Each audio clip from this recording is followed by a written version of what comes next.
Hello and welcome to Frontrunner Motorsport. Another week of motorsport action, and actually enough to warrant a video this time. We have Extreme E from Chile, the first time the electric series has been to South America. We have the penultimate round of British touring cars from Silverstone, European Le Mans from Spa, DTM from Austria, and the final round of the electric touring cars from Germany.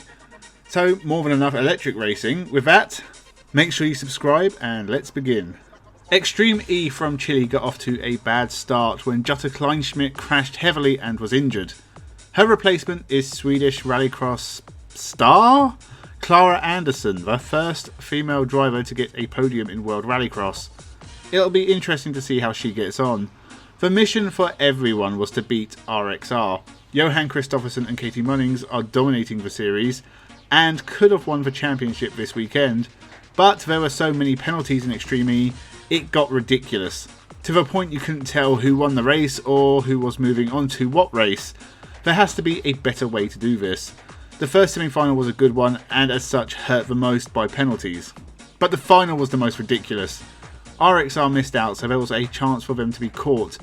A lot of cars hit flags and McLaren, who won the race, were demoted to 5th because they knocked over 2 flags.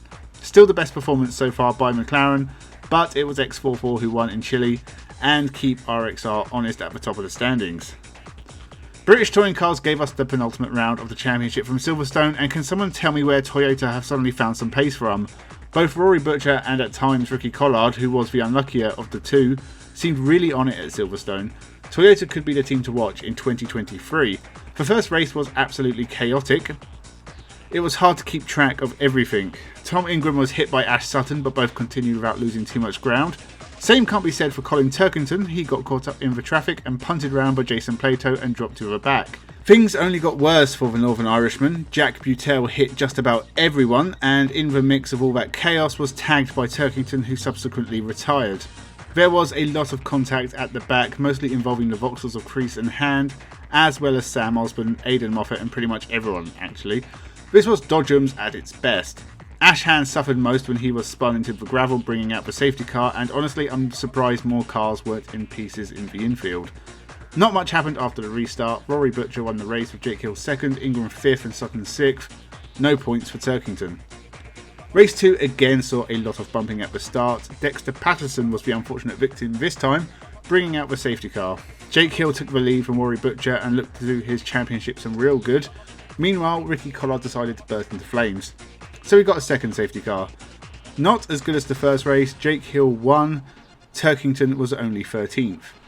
Race 3 had a really manic start. Camish hit Cook on the first straight, then Morgan hit Cook and Ingram took the lead with Sutton 2nd.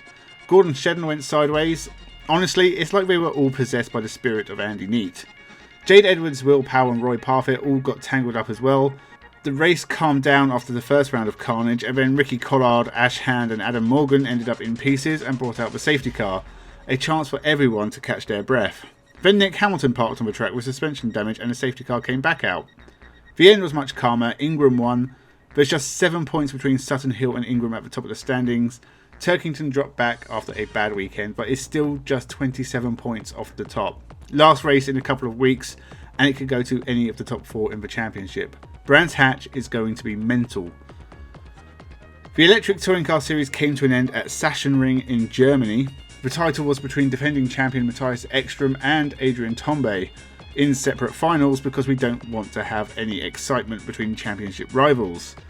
Ekstrom made a mistake and dropped back in his final.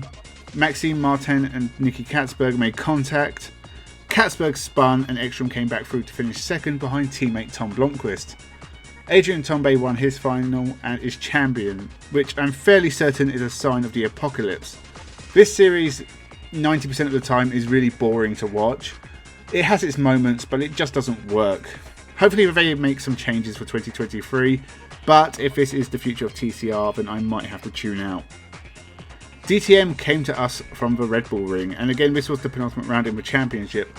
Sheldon van der Linde had a bit of a lead in the title race, which was good because he started 16th. Nick Cassidy proved his talent by taking another win. Shame he's only raced in half the series, otherwise he would have been a title contender once again. Rast and Bortolotti finished on the podium and made the championship a little closer.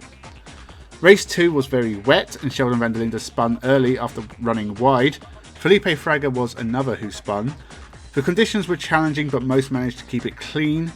One of those was Thomas Preining, who went on a charge all the way to the lead. Mara Engel, who had led, gambled with slicks and started to come good towards the end. But it was Thomas Preining who took the win in his home race, ahead of Lucas Stoltz and a charging Mara Engel. Sheldon didn't score again and this title is very wide open. As far as I am aware, the top 9 can still win the championship. Hopefully it doesn't end like last year.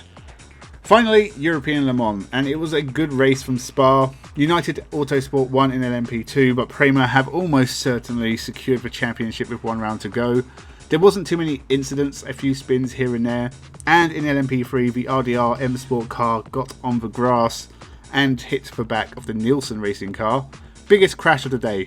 Final round of the series will be in Portimao, but all the classes are nearly wrapped up, so not a lot to fight for. So that was all the action from the past weekend. Best races were the first and third British Touring cars from Silverstone and the second DTM race. Extreme E was okay too. Next weekend there is not a lot of racing happening. We have Formula 1 and W Series from Singapore. Nitro Rallycross is back in America for final round of the IMSA at the Petit Le Mans, as well as Super GT from Autopolis, and the WRC is in New Zealand. Make sure you leave a comment telling me your thoughts on the past weekend of racing and subscribe to the channel. Thank you for watching and have a good one.